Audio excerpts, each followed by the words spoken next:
Hi everyone, welcome to CS 188 section 3, and today I'll be going over solutions to the discussion worksheet. So our first problem is on CSPs, and this is on Pac-Man. So Pac-Man is trapped, and he's surrounded by three different things. It could be a pit, it could be a ghost, or it could be an exit. So in order to escape, Pac-Man needs to know which corridors lead to an exit in freedom, or which ones would be certain doom, like a pit or a ghost. But the only thing that Pac-Man can measure is the wind between two corridors.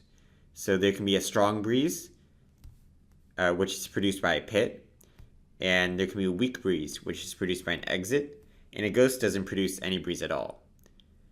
So, but for Pac-Man, he can actually only measure the strength, the max of the two corridors that are between him. So if we have, for example, corridor 1 and corridor 2, and Pac-Man measures strong, strong is the max of 1 and 2. Okay, so if we look at this CSP, the graph right here, or the diagram, which is almost a graph. So we have Pac-Man, and we have 6 corridors, 1, 2, 3, 4, 5, 6. And we have measurements. So between 1 and 2, we have strong, then weak, weak, strong, strong, strong. So Pac-Man is going to model this using variables xi, which is for each corridor. So xi, x1, x2, all the way through x6.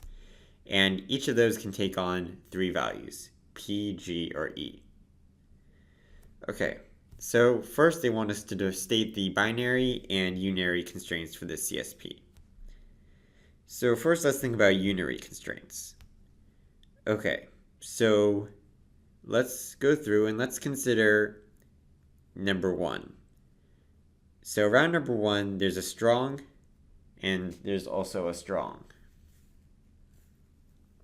So what could 1 be? Well, it could be a pit because pits produce strong. Could it be a ghost? Well, if 2 is a pit, then that would still be strong, so G could be valid.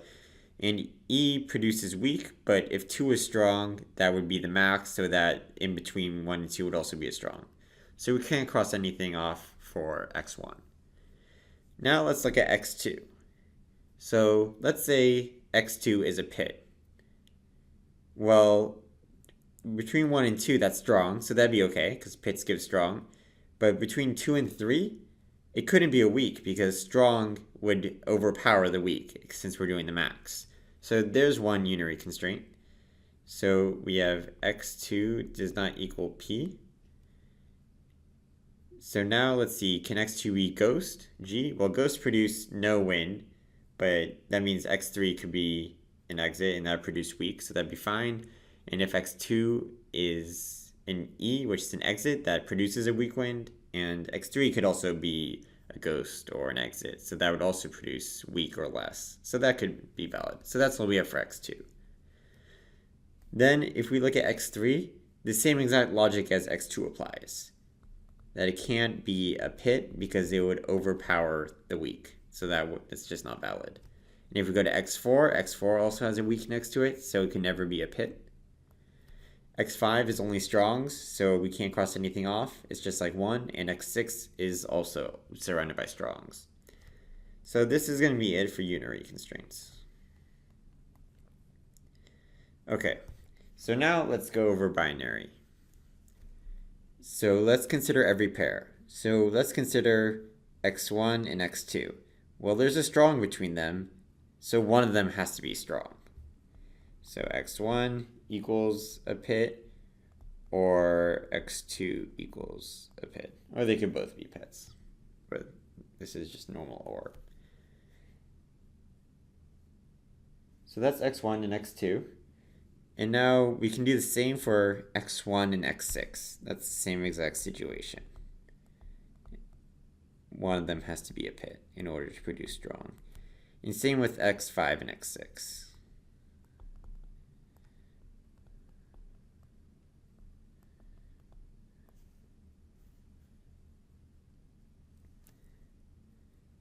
Okay, so now we did 2 and 1, 1 and 6, 5 and 6, and now 4 or 5.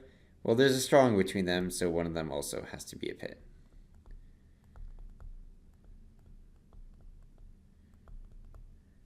Okay, now let's look at x4 or x3. So there's a weak wind.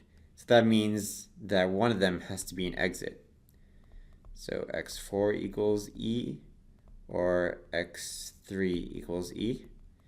And now let's look between x2 and x3. Well, same thing. One of them has to be an E because it produces W, which is a weak wind.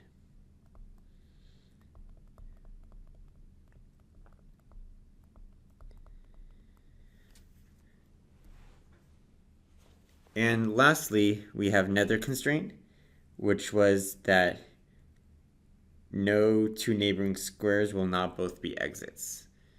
So we can write it something like this. So if we have for adjacent I comma j, we have xi does not equal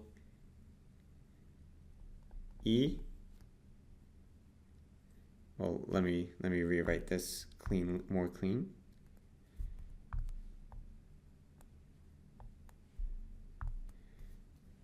So what we have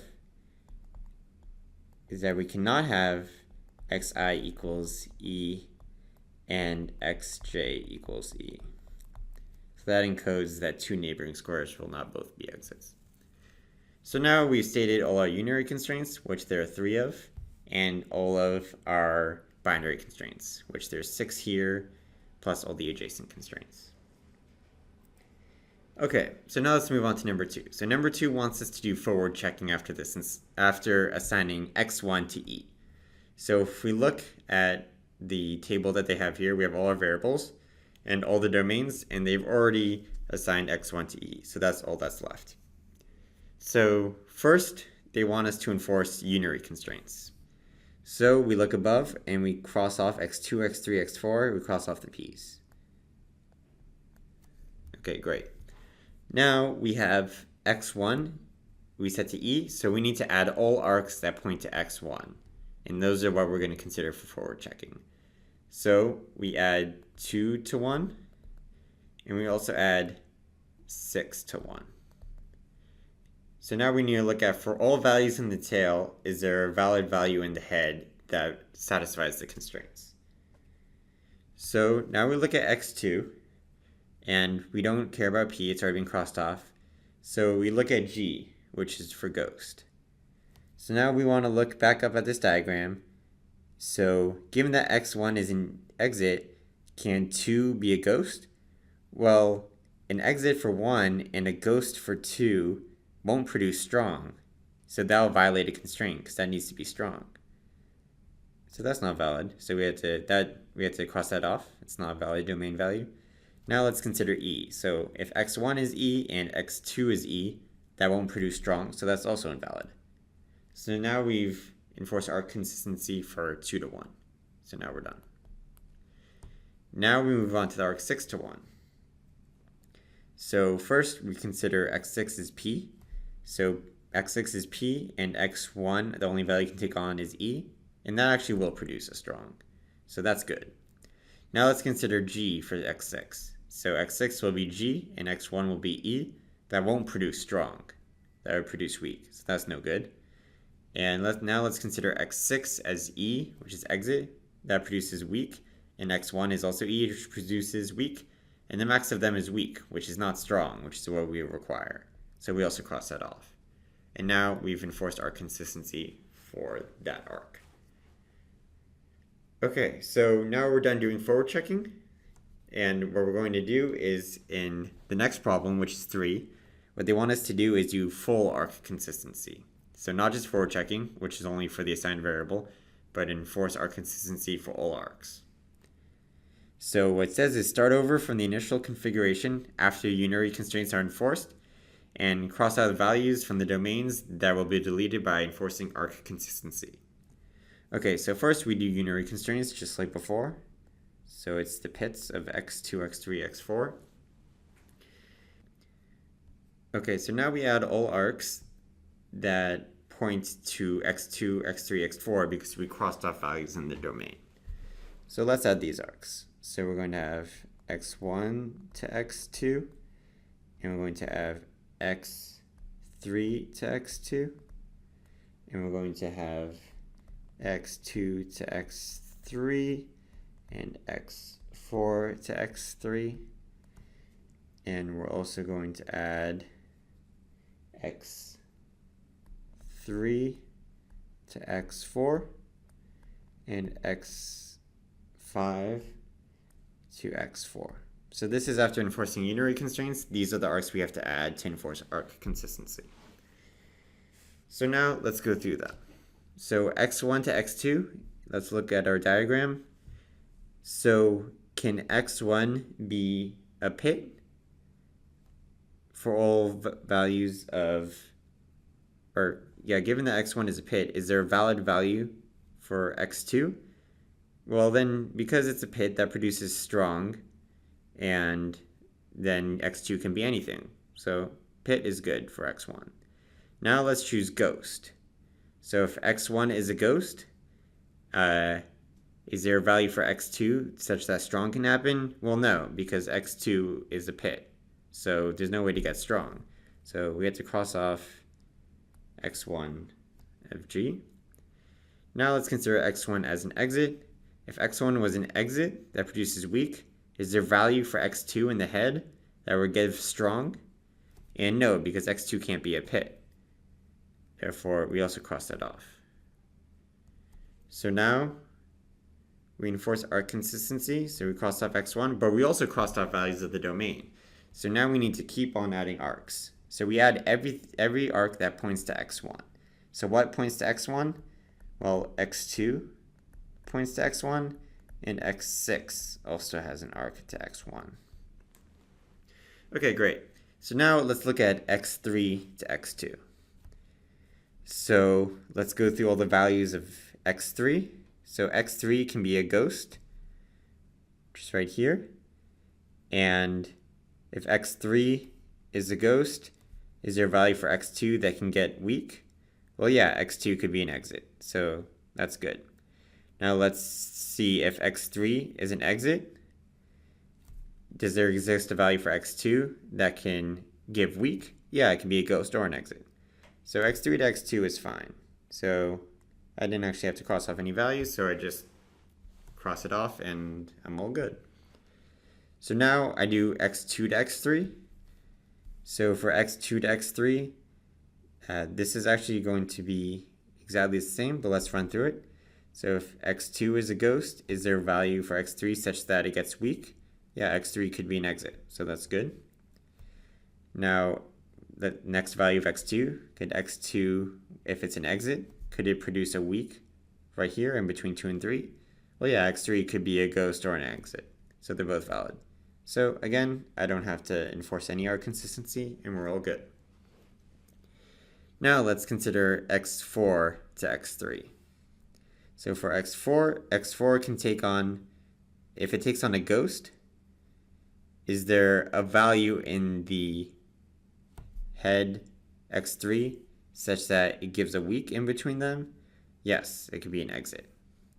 Now if x4, the next value in the tail, is an exit, is there a value in the head x3 that can give a weak? Yes, it can give an exit. Therefore, this arc is all good and nothing has to be added. Now let's consider x3 to x4. So this will be the exact same as x4 to x3, so I won't go through that. And that's all good. Now let's consider x5 to x4. So we look at one value in x5, and we need to find a valid value in the head x4. So in x5, let's first look at pit. Is there, given that x5 is a pit, is there a valid value for x4 such that there's a strong in between them? And the value, and that's yes, because it's already, x5 is a pit, so that produces strong, so that's good. Now let's say x5 is a ghost. So if x5 is a ghost, and there's a strong in between, that means x4 has to be a pit.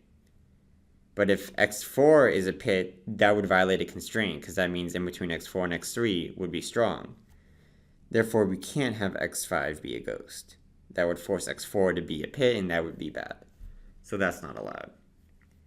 Now, if we do the same for exit, if x5 is an exit, then x4 has to be a pit, so that produces strong in between them, but then that violates the weak in between 4 and 3. Therefore, x5 can also not be an exit. So we enforce arc consistency, and now we need to add all arcs that point to the tail x5. So we add x4 points to x5, and we add x6 points to x5. Okay, so now let's look at x2 to x1. So if x2 takes on a value of g, then is there a valid value in the head for x1? Yes, it can be a pit, and that would satisfy both sides. And if I chose an exit, then for x2, then x1 could also be a pit, so that would be valid. So that's all good. Now let's look at x6 to x1. So if x6 is a pit, then is there a valid value for x1? Yes, x1 can be a pit, and that's all valid. If x6 is a ghost, then what about x1? Well, x1 could be a pit, and that'd still be strong. And if x6 is an exit, then what could x1 be such that it's strong in between them? It could be x1, which is a pit. So x6 is all good. And we cross that off. Now we look at x4 to x5. So for x4, let's say x4 is a ghost. Is there a valid value for x5 such that it produces strong in between them? The answer is yes. It can be a pit, and that's good on both sides for x5. Now for x4, if it was an exit, then x5 could also be a pit, and that would be on good on both sides. So this one is all good. And now x6 to x5. So if x6 is a pit, then that satisfies both sides. Well, if we're considering x6 to x5, if I choose a pit, then for x5, well, the valid value is x5 could also be a pit, so that's valid. Now, if I look at x6 is a ghost, what value could the pit take on? Well, if I have x6 as a ghost, what value could x5 take on? Well, x5 could take on a pit, and that's valid because that produces strong. So that's good. And if I have x6 take on an exit, it's the same as ghost because x5 could also take on a pit, and that would satisfy the strong constraint. So that's all good. So now we've enforced full arc consistency.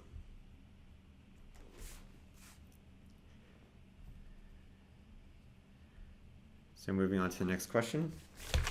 So let's assume according to minimum remaining value, which variable or variables could the solver assign first? So what we do is we look at after enforcing arc consistency, which is right here, and we would choose the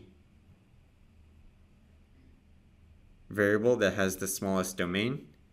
So if we look at the domain size, there's x1, which only has 1 left, and x5 also has 1 left. So according to MRV, we could choose x1 or x5. Okay, so now let's go to number 5. Assume that Pac-Man knows that x6 equals g. So list all solutions of the CSP or write none if no solutions exist. Okay, so x6 equals g. So let's go down here. And we assumed x6 equals g. Or x6 equals e. Or x6 equals g. Apologies.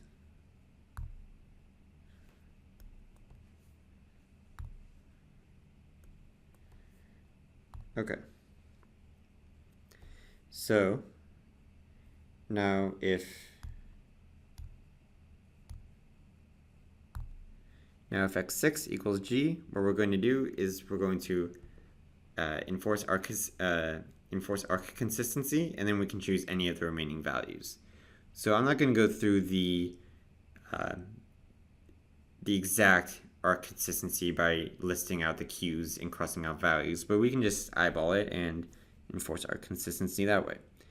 So let's say we have x6 equals g. So if x6 equals g and there's strongs next to it, that means x1 and x5 have to be pits.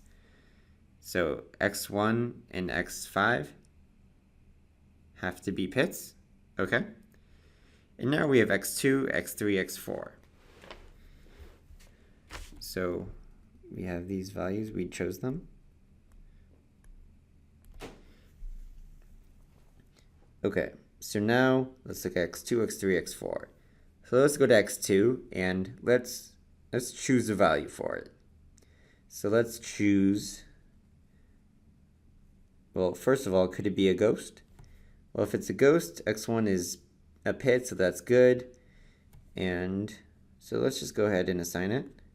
So if that's a ghost in x2, but there's a weak in between 2 and 3, that means 3 has to be an exit because that produces weak. Now, if we go to x4, there's a weak here and a strong here. So the strong x5 is a pit, so that's where the strong comes from. Now it's a weak, so weak can be from a ghost or an exit. But we also know that no two neighboring squares will be exits. So that means x4 has to be a ghost. Okay, so that's one option. So that's the solution. So if I go back up, I have one solution is P, PG, EG, PG.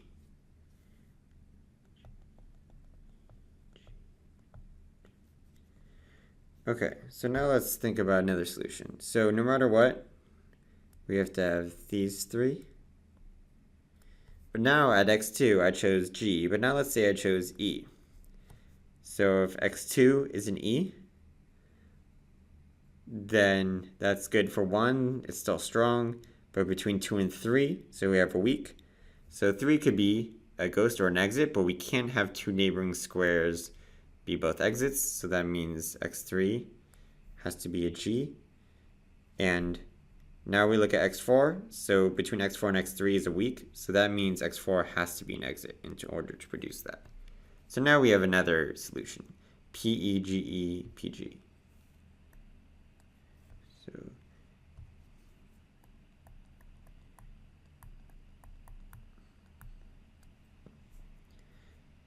okay. So you could also get these. I just looked at it and forced it by examining the constraints. But you could also do this by running backtracking search and enforcing arc consistency. Okay, so now number 6. If standard backtracking search were run on a circle structured graph, enforcing arc consistency at every step, what, if anything, can be said about the worst case backtracking behavior? E.g., for example, the number of times the search could backtrack. Well, first, let's remember CSPs that are trees. So they can be put in order, for example. So we know for trees that there's no backtracking.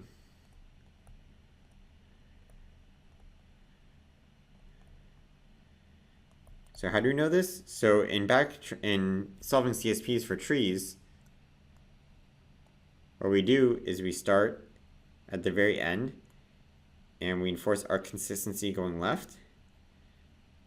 So we enforce our consistency. And then once we do that, we just go from left to right and we assign values. And we know that they'll work because we enforce our consistency. Okay, so now we're assuming we actually have circle structure.